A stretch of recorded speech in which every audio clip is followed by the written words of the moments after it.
Okay, my friends, this is going to be pretty interesting. Signals from the heart of the Milky Way.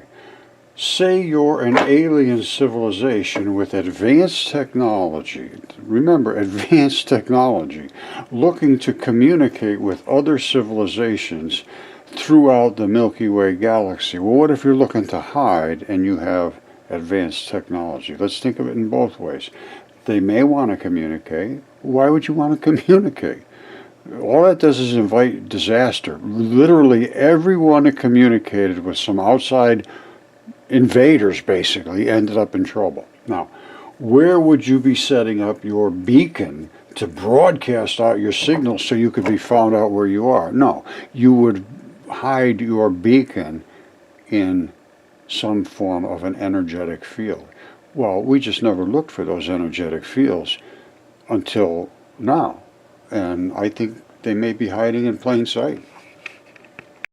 All right, they probably set up their base close to home.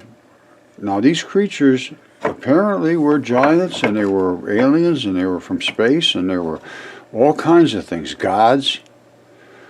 And they're still probably right here in a local neighborhood. They were supposed to be immortal, and you know, things don't usually come and completely go away.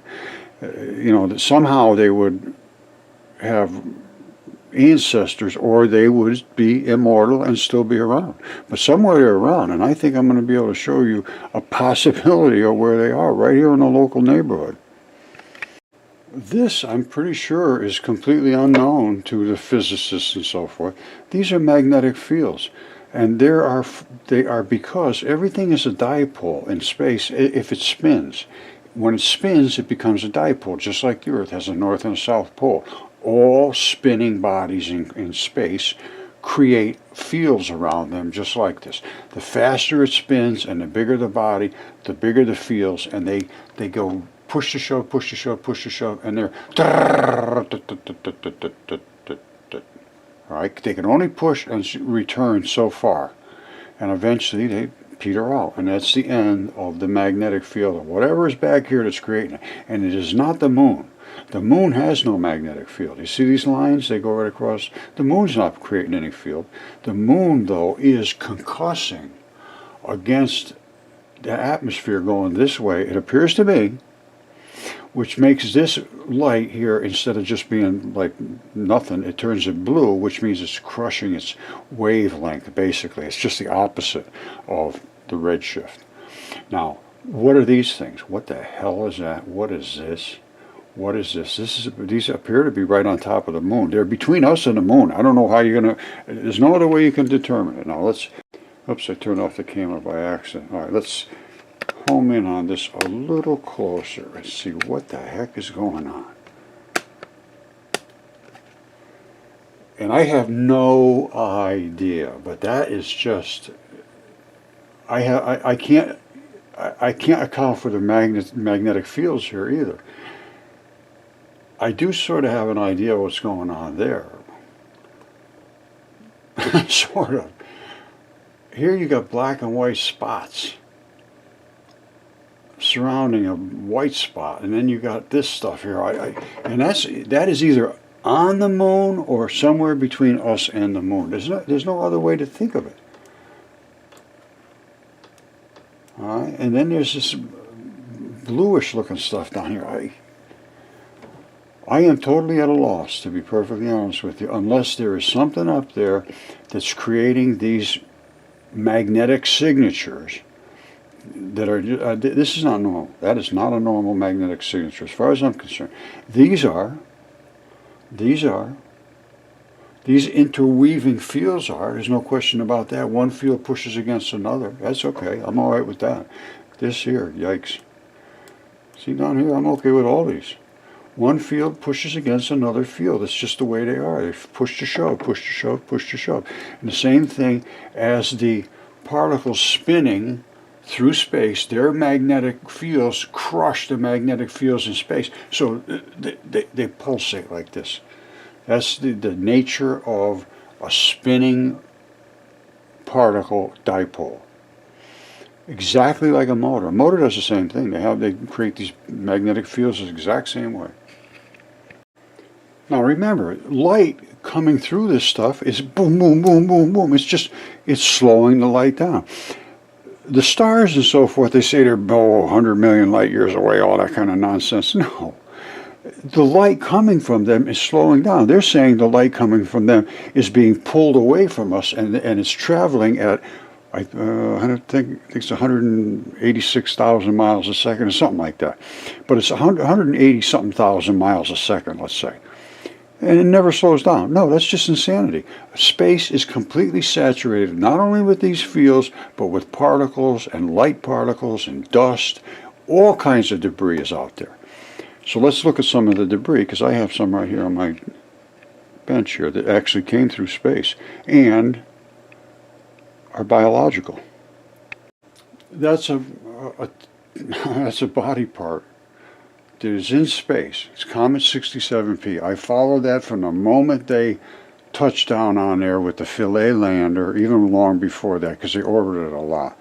They actually had a lander go on here. I know every single detail about this. I have the chemistry, I have the organics, everything. This is how big it would be on top of Raleigh, North Carolina. This is a very, very big piece of a body. That is a body part, and for that, there's no question. I've shown it to anatomists. They say absolutely no question. Get an anatomist to look at that. That's, I believe, a tendon anchor, what they call an enthesis. This is some muscle fiber. You see these little pinchy bundles? See that circular patch here? These little pinchy bundles? Those are some kind of muscle fibers. These are tendon. Those are little tendon straps. This is where it started to turn into muscle. That's where it breaks, the abrupt transition. These anchors are just nothing but anchors. No comas come out of here. Only comas come out where it fed the blood up here and one big artery. The artery blew out like unbelievable. You see this here? That's the artery. And that's cooking in the sunshine. This was the anchors right around here. That ball was attached in some flesh right to here, and that stalk came out to a muscle. This is the tendon that fed all of this muscle activity, and these are the little blood vessels that feed the blood up to the muscles and the tendons and so forth. These don't have any smoke coming out of them at all. Those are just anchors. There's no blood to speak of there. That's an anchor, and these little pockets just make it glue in there solid. This is, I believe, 650,000 times bigger than it would be in you or me. So we got some talking to do about giants. Virtually all the body parts all the meteorites I'm finding are body parts. You see this? You see these two little spots here? This is a meteorite, supposedly. And here it is right here. It's the same thing. That's exactly what it is. This is exactly it. I'm showing it here, the same thing, in that picture. The hearts, the lungs. Well, you want to see a lung? Wait a second. All right, remember I told you I thought that would probably be a liver, this one right here.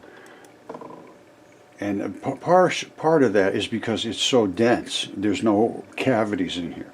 This is what normally happens to lungs. Look at this. This is a meteorite iron lung. That was a lung. You see all these little alveoli cavities here, all these little holes? That's why it smelted into the shape it is. All right, there's actually a blood vessel right in here. We're going to home in there and look at it, because these lungs have to filter air and blood throughout the whole thing so that it flows oxygen into your body. Now, we're going to be looking at that little spot right there. Where is it here? Right here. You see, we're going to be looking at that spot. Let's see if we can come in a little closer. You see it? See that little round red blood vessel right there?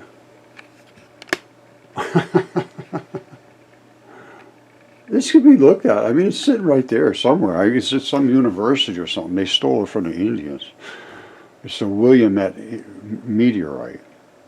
It's the biggest, I think it's the biggest iron meteorite on Earth, something like that.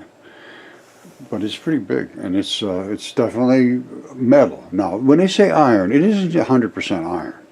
These have all kinds of different metals in them, because that's what your body is made of, metals. Well, they've got a lot of metals in it. Your body's not made of metals, but you have all of these metals in you. These are transition metals, and you see these oxidation states, the pluses, all that, plus 2, 3, 4, 5, 6. That means that they can attach with that metal core to what these things, they call them ligands. They're pinchers. And they just pinch with an extra electron here or there. And when they get somewhere else, another guy will say, oh, I'd rather have that than you. And he gives them an electron. He gives them the calcium, whatever it is. And here's your iron. Here's your O2 state and O3 state. O2 is your deoxygenated blood. It's vein blood. O3 is the red, bright red blood. I don't know why they show them in these colors, but these are the colors of things. And you want to see what a heart looks like? That went into opal state. Opal is a whole different story than mud fossils. Opal, I really haven't figured it out, to be perfectly honest with you, but opal has to be in a complete saturation of blood. And blood is where all of these transition metals are, and they are in the heart. And if the heart is in the right place at the right time, it will do this. That's a heart. Cut right down the middle, open up. Now, what do we see? We see all these transition metal colors. And what do they represent? First of all, these are your membranes. Anytime you have a membrane, they seem to take on a different color depending upon what kind of a membrane it is. This one here is your ventricle walls, it looks like to me. And do you see the color? It wants to be that color. What does that mean? It means that there's a certain transition metal that would have normally come down here and drop something off. But this time it comes down, it goes to drop it off, and he said, well, you can't leave, you're stuck. He said, well, I got to go back. Normally I go back and get another one. He says, well, not anymore, you guys dead. So it sticks here and turns blue in this case. There's other places, you see the brown areas, these are the inside of the tubing and so forth. That's a whole different type of a membrane. You see the outside here? That's also a membrane. A membrane surrounds everything in you. Every single thing in you has a membrane around it, and that membrane protects that organ. This membrane here this is your ventricle walls, but it still has its own membrane. Even blood cells have their own membrane. Membranes protect every separated portion of your body. Muscles, tendons, lymph system, organs, digestive system, urinary system, every single thing, 100%, skin, hair, eyeballs, completely covered with membranes. You lose that membrane and you are invadable. That's what chronic disease is. If your membrane is weak in this particular area, and that's going to be a special membrane. You see the color? That's not just color for just because somebody painted it that way. That has to have a certain chemistry. And that chemistry has to be facilitated by a certain enzyme. And that enzyme has to be created by a certain bacteria. And that certain bacteria has to live in that membrane layer of, now they know it's what they call a fluid-filled highway of interstitium fluids that flow around, and all these bacteria go around, and they move around through these membranes to attack invaders. This is all very, very recent stuff. So anyway, I think I'm going to leave it at that for today. It's time to call it quits for today. But this here is nothing more than a heart as well. You see, there's the aorta. Here's a little bit of blood. There's the ventricle seam. And that was a heart. That's what a heart looks like. But only this one was instead of being an opal, it was in what is called a water opal. This one here was in an area where there was no transition metals. They left it and filled it with silicates. I have another one here, hold on. This was also a heart. And that's cut wide open here, you see it? That's all this inside stuff of the heart. Same stuff you're seeing in here. All right, and this was a water opal as well. All right, there's no real opals here where I am, but these here were out on my property. And so there's different things happen in different areas. It's the same body part, but they take on a different chemistry depending upon what they absorbed and became stabilized by. That's the case. And that heart, obviously, see all the different transition metals. You see all these different colors? That's because heart has all that stuff in it. It was laying on this side. That side was down. You say, well, Roger, how could you tell that? I said, well, because transition metals have a specific gravity, it's a little bit heavier than plasma. You see the plasma drifted to the top, transition metals drifted to the bottom. That was laying like that. And I can almost guarantee you, on the other side of this, it has a flat bottom. That's what, they all had a flat bottom from that flood. And in that flood, if it was close enough to a ton of transition metals, and there's something else, and I don't know what it is, that keeps the transition metals there and keeps all of the other inclusions out. It's got to have something to do with very heavy silica water, because this is all silicates with the transition metals attached. But basically all it is silicates and transition metals. So it could have been from some volcanic watery source, because that apparently silicates are transmitted into volcanic waters. So this could have been like just solid blood around it for a long period of time, and the silica just sort of worked its way through, and they become silica included transition metals. Basically, that's what it is, silica included transition metals. Well, maybe I just worked it out. Okay, my friends, I was going to go through this whole thing today. I got to be honest with you, I'm worn out arguing with people. These things are in space. They're out there. These are what's called meteorites. There's asteroids, there's planets, there's all that stuff. Now, this is an iron meteorite. Came through space. And they smelt. And why would they smelt? What does smelting mean? Smelting means you have iron and you heat it up so hot that all the cheap stuff goes away and you're left with the metal. That's what is an iron meteorite right there. You see all these different crystal looking things? They cut this and they probably etched it with acid. And then it brings out the different colors of the different types of metals. Well, guess what this is right here? You see that? Why is that red? What is that red spot doing in the middle of this iron meteorite? And what is this black spot, round black spot, doing in the middle of this iron meteorite? Well, iron is what blood is. That's what blood is. This smelted, coming through the atmosphere, and left only the iron, because this, I'm sure, was either a heart or a liver. I would say one or the other. It could have been a lung, but there was two, the artery and a vein. It was right there. Now, there's so much iron here that it had to be an organ, and most likely the liver or the heart.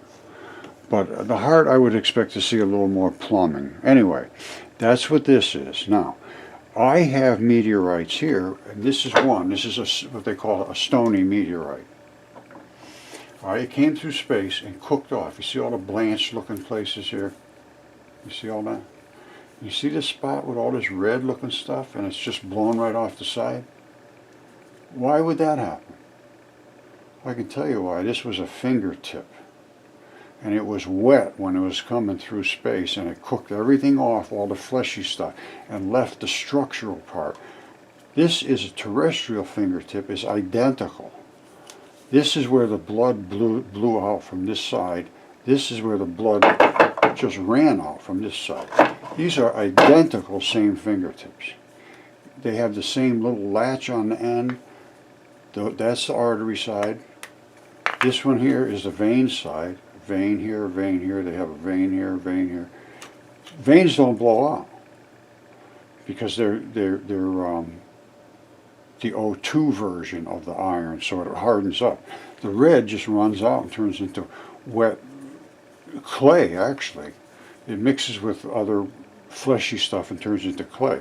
But that's why this one heated up and it literally exploded out of there. And I can show you this in a microscope. It's just nothing but blood, and that is one of the tendons that attached up here that locks your finger in so you can do all these little things with it. And that's the stalk that came out of it. That's the ball of it. Now, I got all this stuff I can look at in a microscope and show you all of these little details. I'm really not into it today. I got to be perfectly honest with you. I'm just not up for it other than this today. But everybody's finding this stuff. Just blood leaking on them. Phil Harris found this, and this was a 15-minute challenge. I challenge everybody, 15 minutes. You can find these things. He found this in less than 15 minutes. Saturated with blood. Hits it with a hammer, opens right up. He saw that red spot. This is a heart. And this is the difference in the aorta area of the heart, where you have different levels of oxygenation. And then after it dried up for a couple of hours, this is what it looked like. That's oxidated red blood. Red blood is, well, it's probably deoxygenated, actually, because the real bright red is when it has all of its 3 oxygens. When it goes down to the black state, it only has 2 oxygens. Okay, my outstanding friends, Roger once again. Today we're going to be looking at meteors, meteorites, comets, and all of these things that I have in front of me. I will try to give you details about. So, let's get started.